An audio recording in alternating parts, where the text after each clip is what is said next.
उन्मीलन्नवमल्लिदामविलसद् धम्मिल्लभारे बृहत् श्रोणीमण्डलमेखला कलरवे सिञ्चन्सु मञ्जीरणी केयूराङ्गदकङ्कणावलिलसद् दोर्वल्लिदीप्तिच्छटे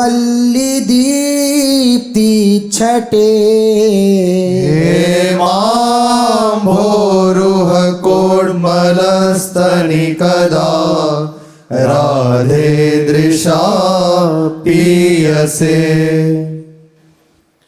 महाप्रभु श्री हरिवंश चंद्रजू महाराज प्रियाशक्त चित्त हैं। श्री लाडली जू के शिवा हृदय में और कुछ नहीं है। जो प्रियतम हैं वो लाडली से अत्यंत प्रेमाशक्त हैं, इसलिए तद्भावोत्सवतः परम भूत में तत्प्राणनाथे रति। पर मेरे प्राणनाथ श्री श्यामा शपथ करो तृण छिए। प्रत्येक श्लोक में आप देखेंगे कि जो हित सजनी स्वरूप से महाप्रभु अवलोकन कर रहे नवनिवृत्त निकुंज में, वही हिताचार्य रूप से मांग कर रहे हैं प्यारी जू से। महाप्रभु तो निरंतर प्रियाजू के समीप ही हैं, पर ये जो मांग है ये अपने लोगों के लिए है। आचार्य हैं, हमें क्या कामना करनी है, ये महाप्रभु प्रत्येक श्लोक में दर्शन कराते हैं।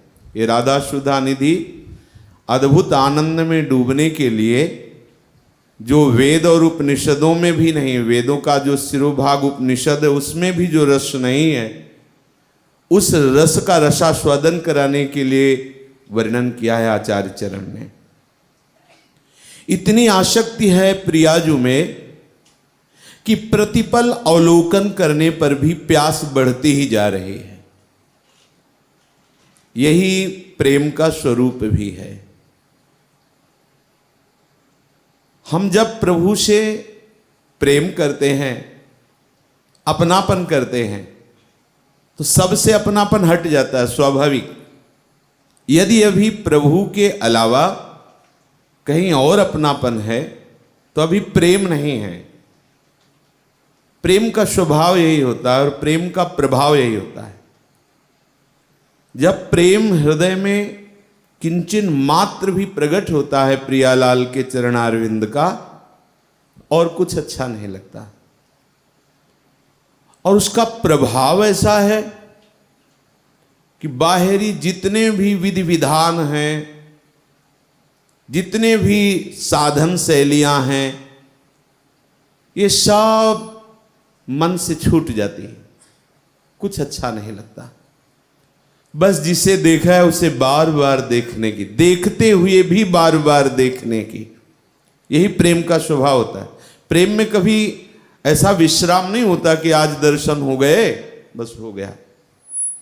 महाप्रभु तो प्रतिपल श्री स्वामिनी जी की रूप माधुरी में, स्वामिनी जी की सेवा में डूबे हुए हैं।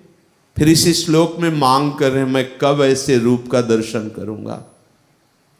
सबसे पहली दृष्टि महाप्रभु की प्यारी जू की वेणी पर गई। ऐसे सुंदर केश हैं कि केशव आसक्त रहते हैं इन केशों को देख करके।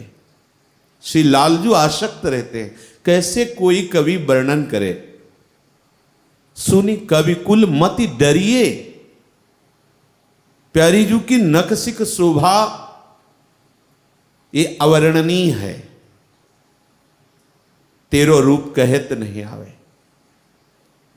अब वाणी में इतनी सामर्थ्य नहीं कि जो देखा जा रहा उसका यथावत वर्णन कर सके। वाणी तो ऊपरी बात वर्णन करती है, आंतरिक रस तो केवल आचार्य कृपा से प्राप्त नेत्र ही जानते हैं। जिन्होंने देखा है वो वर्णन नहीं कर सकते, नेत्र। और जो वर्णन कर रहे हैं उन्होंने देखा नहीं, वाणी ने देखा नहीं, अधूरापन ही है। पूर्ण तो आचार्य चरणों के प्रताप से जिनके हृदय के नेत्र खुल गए हैं, हिय के नयन निहार, वो देख रहे हैं। इतने सुंदर केश पाश है स्वामी जी के, बस इसके आगे कोई शब्द ही नहीं कि वर्णन किया जा सके। और उन सुंदर केश पाशों को हित सजनी जी ने संवारा है और खिली हुई मल्ली के पुष्पों को गूंथ करके प्यारी जी के केश पास में वेणी रचना की है। इन केश पासों का स्पर्श करने के लिए, इन केश पासों को सुलझाने के लिए, इन केश पासों को वेणी गूंथने के लिए स्वयं अखिल कोटि ब्रह्मांडों के स्वामी लालजू याचना करते सहचरियों से। प्यारी जू मुस्कुरा करके देख रहे हैं लालजू की प्रियता और दैन्यता। फिर सखियों की तरफ देखती है। जब सखियां समझ जाती कि प्यारी जू का हृदय से स्वीकृति का इशारा है, तो लालजू अपना महाभाग्य मानते हैं इन केशों का स्पर्श करना, इन केशों को संवारना, इस वेणी गूंथना। प्यारी जू के केश पास में जब वेणी गुथी तो हित सजनी जू संपूर्णतया उस वेणी के प्रभाव को देखकर, कैसा प्रभाव है, जिधर जिधर किसी भी अंग को, श्री स्वामी जी ने वर्णन किया, स्वामी हरदास जी महाराज ने, लालजू का मन प्यारी जू के मुखचंद्र में गया तो दर्शन करके ही पंख में फंस गया, प्रेम पंख में। नेत्रों ने साहस किया कि हम देखो निकालते हैं इस मन को, लेकिन वो गए तो नेत्रों में फंस गए। प्यारे जो डर गए कि अब जिधर जिधर देखे उधर हम आसक्त होते चले जा रहे। स्वामी जी ने वर्णन किया है प्यारी जू का नक्सिक ऐसा सौंदर्य। हित सजनी जी वेणी को जब मल्लिका के सुंदर सुंदर खिले हुए पुष्पों से, गुथे हुए पुष्पों से श्रृंगारित करती है, हृदय प्रेमानंद से शराबोर हो जाता है, उस शोभा को देखकर आसक्त हो जाती है। अति नागरी वृषभानु किशोरी, सुन दूतिका चपल मृग नैनी, आकर्षत चितवत चित गोरी। सीफल उरज कंचन सी देही, कट के हरि गुण सिंधु झकोरी। बेनी भुजंग चंद्र शत बदनी, गदल जंघ जलचर गति चोरी। अद्भुत अद्भुत रूप। श्याम वर्ण की लहराती हुई वेणी मानो भुजंग लहला रहा हो और सुंदर मल्ली के पुष्पों से गुथी हुई है। श्री स्वामिनी जी अत्यंत शोभा का विस्तार करते हुए विराजमान है, तो दृष्टि गई नितंब देश पर, जहां सुंदर छोटी छोटी किंकलियों से युक्त कटी में बंधी हुई है, मधुर ध्वनि उच्चारण करने वाली छोटी छोटी घंटियां, छोटी छोटी। कटि प्रदेश में विराजमान वो मेखला, जिससे अद्भुत स्वरनाद हो रहा है।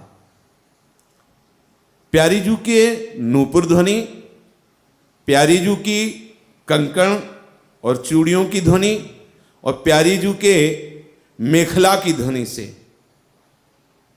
अद्भुत वो प्रेमानंद में स्वर निकलता है कि प्रेम समुद्र से लालजू शिथिल हो जाते हैं। महादेव जी ने जब ब्रज लीला में नूपुरों की ध्वनि सुनी तो अनेक मंत्र नाद मंजु नूपुरा स्खलत, नूपुर से स्खलित हो रहे हैं अनेक मंत्र। जितने भी ब्रह्मांड में भगवत प्रसन्नता के लिए मंत्र है, स्वामी जी के श्री चरणों के नूपुरों की ध्वनि से प्रकट हो रहे हैं। श्री स्वामी हरदास जी के संप्रदाय में वर्णन है कि श्री स्वामिनी जी के जब नूपुरों की ध्वनि प्रकट होती, उससे आऊ मां ओम नाद प्रकट होता है। उसी ओम नाद से त्रिगुणात्मिका माया प्रकट होती। त्रिगुणात्मिका माया का ही स्वरूप अनंत ब्रह्मांड है। रजोगुण स्वरूप ब्रह्मा जी, सतोगुण स्वरूप विष्णु भगवान और तमोगुण स्वरूप भगवान महादेव, सृजन पालन लय सब हमारी स्वामिनी जी के नूपुरों की ध्वनि से प्रकट हुआ। ये रसिक शेखर वृंदावन के देख रहे हैं, बाहर के ये केवल उतना ही समझ पाएंगे कि मंत्र से, प्रणव से या अन्य भगवद अंशों से वो ऐसा स्वीकार करेंगे। लेकिन ये सब कहां से प्रकट हुआ? नवनिवृत्त निकुंज विलासिनी सी श्यामाजू के नूपुरों से, नूपुरों की ध्वनि से। जो ब्रह्म तेज का ज्योति है वो स्वामिनी जी के नख कांति प्रभा का एक अंश है, और उसी में बड़े बड़े ब्रह्म ज्ञानी जन ब्रह्मबोध करके लय हो जाते हैं, उसको पार नहीं कर पाते। ब्रह्म ज्योति को तेज जहां योगेश्वर धरे ध्यान, ताहे को आवरण ताह नहीं पावे को जान। तो प्यारी जी के मेखला ध्वनि ये यहां वृंदावन में निरंतर होती रहती है। रसिक महानुभाव जो प्रियालाल के अत्यंत आसक्त चित्त और आचार्य कृपा पात्र हैं, वो श्रवण भी करते हैं।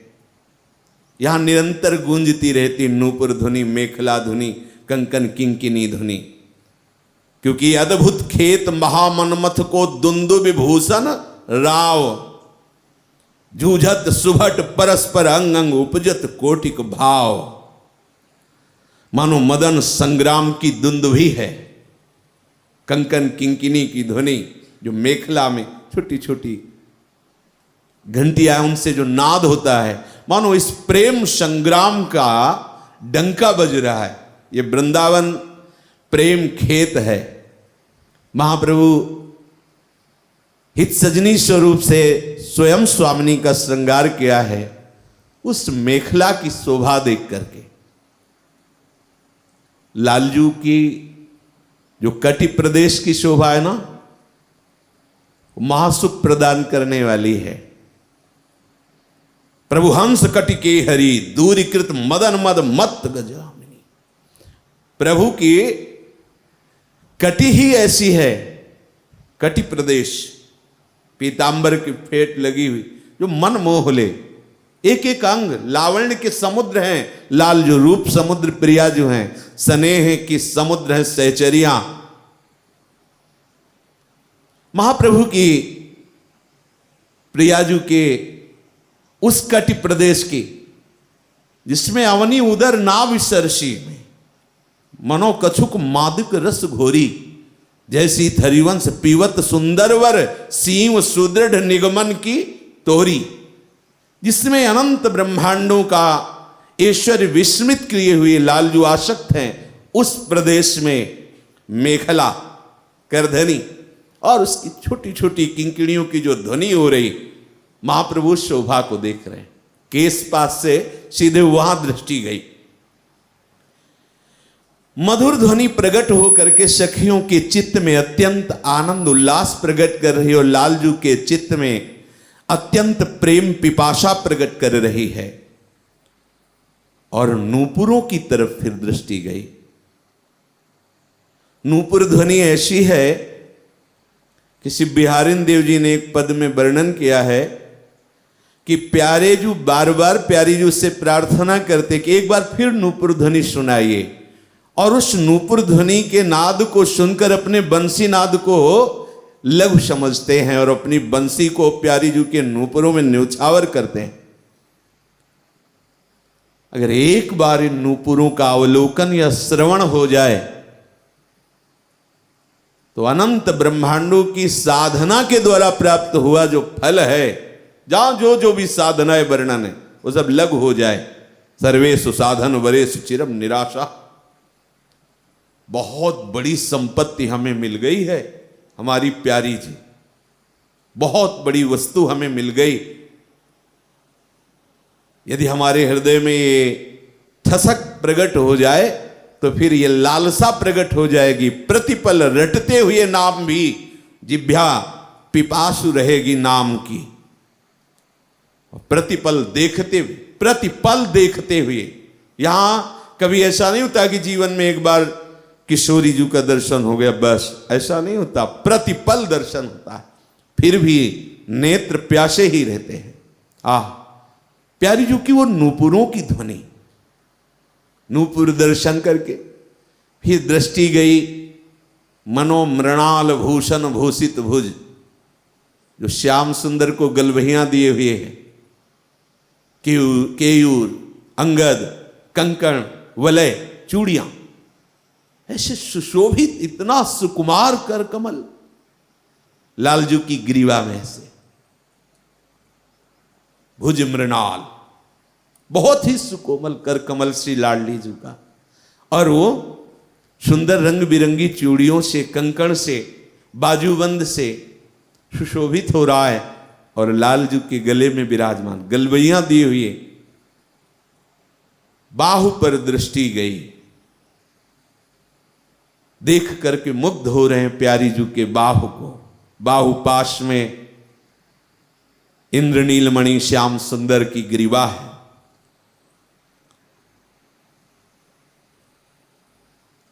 ऐसा लग रहा है कोई फूली हुई वृंदावन में कंचन बेली विराजमान है, लता विराजमान है। फिर प्यारी जू के वक्षा स्थल का दर्शन हो रहा है। सखी है, क्या है प्यारी जू का वक्षा स्थल? क्रीड़ा सरह कनक पंकज कुडमलाए, स्वानंद पूर्ण रस कल्प तरो फलाए, तस्मै नमो भुवन मोहन मोहनाए, श्री राधिके तव नवस्तन मंडलाए। प्रेम समुद्र का विस्तार करने वाले हैं, त्रिभुवन मोहन लालजू को मोहित करने वाले हैं। सखियां, अत्यंत दुर्लभ ये बात प्राप्त करती हैं। पत्रावलिम रचितुम कुचयो कपोले, कुचयो कपोले, ये प्रेम समुद्र का वर्णन है। इसीलिए केवल वृंदावन में हो सकता है, बाहर नहीं। अहोभाग्य हैं जो बाहर के सुनकर प्यारी जू प्यारे जू के चरणों की शरण ले। प्यारी जू प्रेम समुद्र का सार रूप मूर्तिमान विराजमान है। महाप्रभु हित सजनी रूप से देख रहे प्यारी जू के वक्षा स्थल का, जिसका वो नित्य श्रृंगार करते हैं, और जो भुवन मोहन लाल जू को सदैव मोहित रखते हैं। प्यारी जू के मुख चंद्र का दर्शन, नखमणि तेज का दर्शन करके आकांक्षा करते हैं पुनः। तो क्या आप दर्शन नहीं हो रहा क्या? नहीं, हमें सिखाते हैं ये आकांक्षा करो। वहां तो नेत्रों में बसे ही प्रियालाल है, वहां दर्शन की बात नहीं है। रही न सकत पल पलकन अंतर, जैसे जलते मीन हो निज सखियन की बलिहारी। एक क्षण के लिए जो इनके चरणों का आश्रय लेकर तन्मय हो गए, एक क्षण के लिए कभी उनके सामने से ये प्रिया रूप, ये लाल आसक्ति कभी नहीं हटती। पर ये जब तक आचार्य चरणों की पूर्ण आश्रय वृत्ति नहीं आती, तब तक ये बात नहीं बनती, किसी साधना से बात नहीं बनती।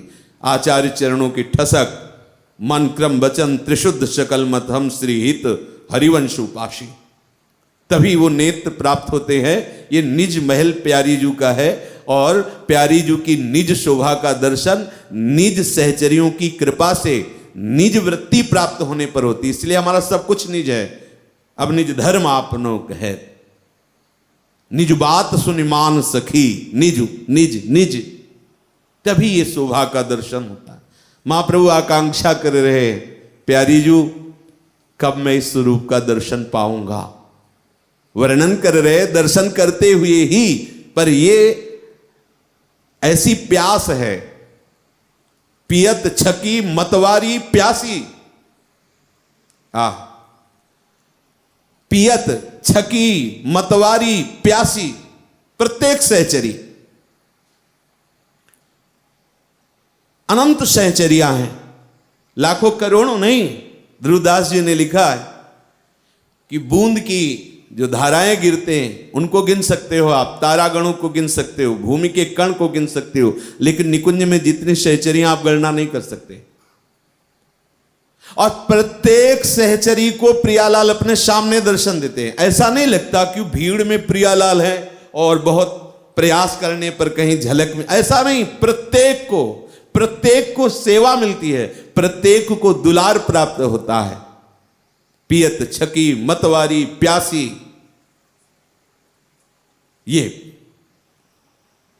ये रूप ही ऐसा है प्यारी जू का। करत पान रसमत परस्पर, लोचन त्रसित चकोर। अरबरात मिलवे को निस दिन मिले ही रहत, मनो कबो मिले ना। प्यारी जू कब मैं आपके ऐसे रूप का दर्शन करूंगी। इसमें महाप्रभु ये भावना अपने शरणागत जनों को दे रहे हैं कि सदैव प्यारी जू के श्री अंगों का चिंतन करो।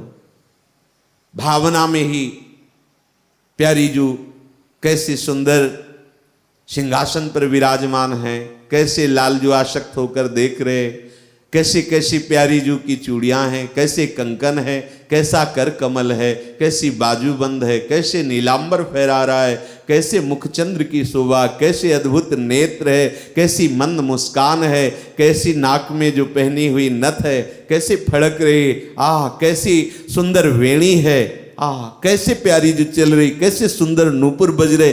ऐसे ही भावना करो, आकांक्षा करो प्यारी जू हमारी भावना में आप आ जाओ, हम ऐसे रूप का दर्शन करें। जी।